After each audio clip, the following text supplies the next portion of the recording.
The first time Isaac tried to warn me, I woke up to the sound of tapping. Before my eyes completely snapped into focus, I studied the half-form standing in the dark.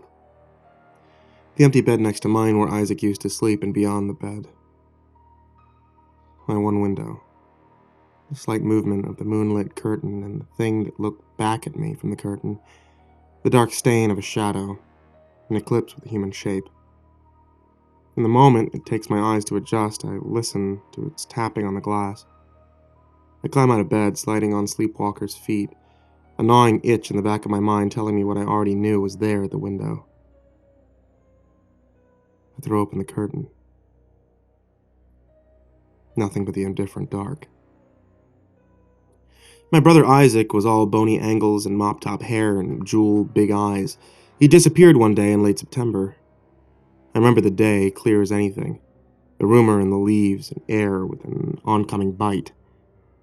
On the night before it happened, in the secrecy of our room, Isaac tells me about his discovery. "I call it a fairy gate," he told me, eyes deadlocked onto mine, twinkling across the dark between our beds. It was 5 years ago. I was the only person in the world he trusted to keep his secrets, and I loved him for that. The more I think about that night, the more I come to realize how, unlike myself, he was to go off into the woods alone, comfortable as he was exploring his books.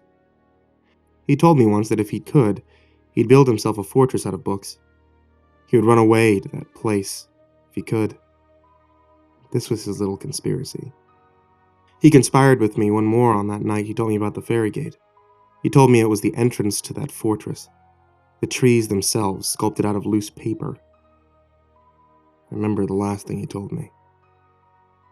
In the morning, Isaac was gone. The window was wide open, curtain billowing in the wind, waving a lonesome goodbye. Sometimes I wish I could have known my brother, grown up with him, protected him, loved him, be loved by him. Then I remember the eyes. I remember, and I hope to God every day that he stays dead. All I have now is hope. I still can't shake the feeling of cold hands clawing inside my ribcage, or the feeling of eyes pouring out of the hungry woods. There were search parties in those first few days. Many people prayed for us, for Isaac. Few of them even cried. There was an unspoken agreement that the worst was to be expected. In those early days, I would skirt down hallways at school through a relentless torrent of whispering, hushed conversations between adults, barbed by nasty rumors, and trickling down to the vicious mouths of their children. A kidnapping, some said. Neighbors must have planned it for weeks. Others saw him run off to escape a drunken beating from our father.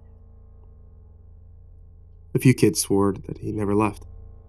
He was locked away in the basement, my basement, wrapped up tight as a Christmas gift.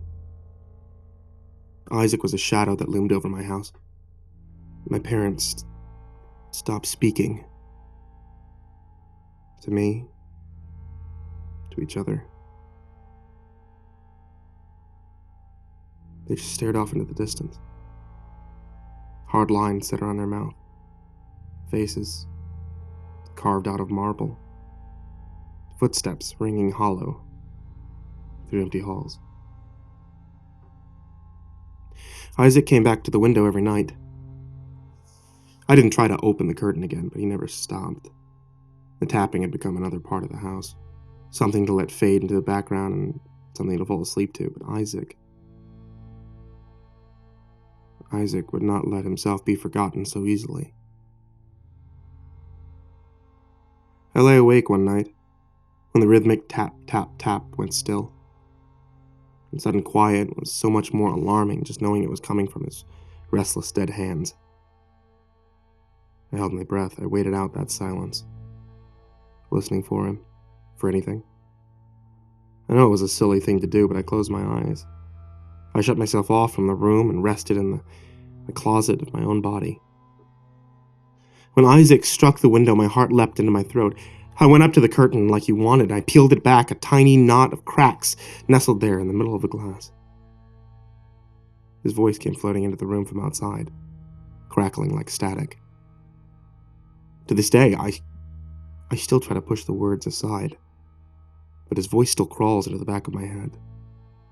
The voice, and with it, a new sensation like 1,000 eyes, stalking me from the trees. 2 of them, always belonging to Isaac.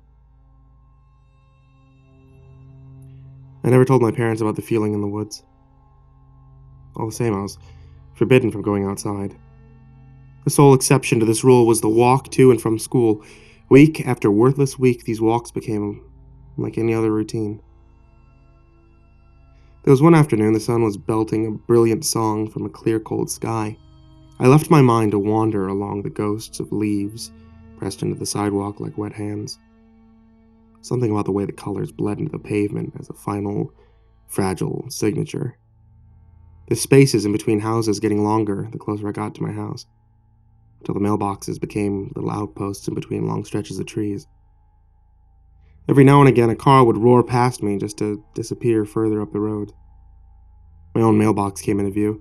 I marched up the driveway towards the rear of the house, up and up the steps of my porch, then I remember all of a sudden my hand stopped just shy of the doorknob. I didn't dare move them closer. The muscles in my neck tightened. My other hand hangs tense by my side, fist clenching open and shut. I feel the eyes on my back as I turn to face the woods. A pale figure standing scarecrow still, just inside the shade of the tree line. But I recognized the curly brown hair. I paused for long enough to recall a flashlight in the kitchen. I rushed inside to grab it and was back on the porch in no time. Scarecrow, already gone. In my grip, the flashlight becomes the hilt of a sword. The last thing I hear before I follow the scarecrow into the woods was the crash of the porch door in full swing, and my mother calling out to me. Her voice, a thin passenger, carried off in the wind. Isaac was well ahead of me by then. I ran until the noises of the town, the bustle of traffic, the orchestra of noise that was the ironworks was swallowed up by the trees. I darted past, grasping limbs and treacherous roots, coming to rest against the elbow of a quick-moving stream. The sun, half hidden behind the canopy, cast a web of dappling light and shade over my face as I ran beside the crumpling bank. Underneath the chirp and sigh of the stream, the silence of the surrounding forest swelled by the atmospheric pressure. Icicles clutched in my stomach. The tree towered over me like crooked teeth. By the time I came into view of my brother's discovery, my lungs were heavy with sand. A shallow of stones met between the banks of the stream, the far side of which was guarded by a pair of gnarled birch trees. Twin white trunks, each bent towards the other, crowns twisting together into a narrow archway as if the trees were holding hands, as if to form a gate. As I moved closer, the scarecrow flickered inside the open arms of the fairy gate. From so close I could see that his hands were blackened with soil. I could see his face. In place of eyes, sank 2 cavernous holes, and where his chest should be, a red wound opened. Dirt came crumbling out of his mouth as he spoke, the words formless, impossible, but still the same. Shadows walk. Isaac turned and vanished into the fairy gate. It stood before me in the beam of my flashlight, beckoning. I flew across the stream after my brother and through the arms of the gate. It didn't feel anything like the embrace of a fortress walls. It's more like walking into the mouth of hell. A faint dirt path stretched away behind the gate, with rough grass whispering out from the ground. Isaac left no footprints in the dirt. Not far from the stream, the low ceiling of branches opened up into a secret glen, a halo of green 100 feet wide underneath a blue ceiling of sky. The air was warm, and all the leaves surrounding were green. Scores of wildflowers bloomed, swayed around my ankles, frozen into perpetual summer. I dared to take a step into the garden. Isaac was nowhere in sight. In the corner of the garden was a circle of charred earth. I took another step, bent my head closer. A patch of bare ground no larger than I was. My gaze fell onto a white sapling growing from the barren scar. The closer I crept towards the sapling, fixated by it, pulling into it like a rogue plant, the less I wanted to believe what it was. I was looking at a human arm, pushing up neatly into the shoulder, the ground surrounding it having been torn up with claw marks, and beside the sapling arm, underneath the shade of the flesh-blossoming hand. Crowning from the torn soil was the top half of a head, a row of teeth peeking out just above the dirt, a few fingers already starting to sprout next to the head. This is not a burial, I thought, looking down at the grim work of the garden. This is a birth. The hands all bony angles, the head topped with brown curls, and the eyes, jewel blue eyes. The sapling arm twitched once, shot outward with bone-breaking speed. As it caught me by the ankle, I stumbled backwards onto the ground, struggling for release from the vice grip. It dragged me closer. I caught sight of its eyes, and oh God, the wet sucking sound they made as they rolled in their wet sockets to look at me. A new surge of panic overflowed into my blood. I pulled myself away from the wicked thing, scrambling to my feet, and I ran out of the garden as fast as my legs could carry me. My parents had been waiting for me inside the house. Their sigh of relief at the sight of me running through the door, filthy and shaking, was the most beautiful sound in the world. My mother held me close. She let the tears roll down her cheeks, even as Isaac's warning was still ringing in my ears. Sleep didn't find me that night.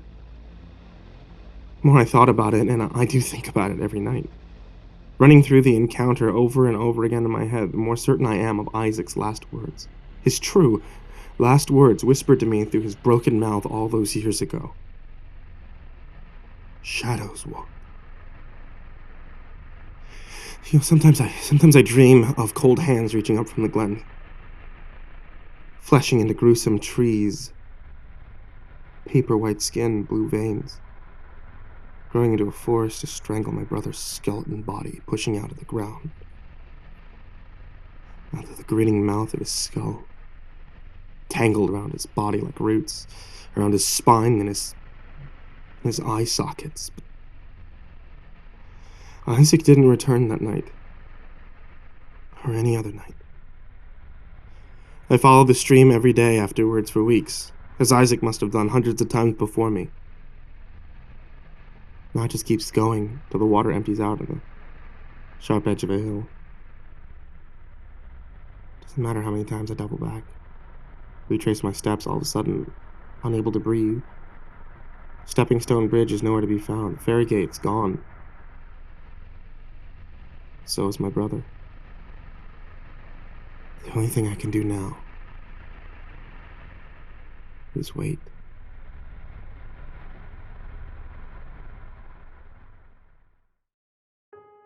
Hey there kids, it's me, MrCreepyPasta, and I just wanted to say thank you for watching today's video. I want to try to wrap this video up quick, so I'm going to let you know about a couple of things real quick. First one is, I'm going on tour. If you want to check out more information about that, head over to creepypasta.shofetti.com. That's creepypasta.shofetti.com. If you want to support the show, head over to patreon.com/MrCreepyPasta, and if you'd like to buy some nice warm tea for a dark and stormy story time, check out etsy.com/shop/ivorymonocletea. Sweet dreams, kids.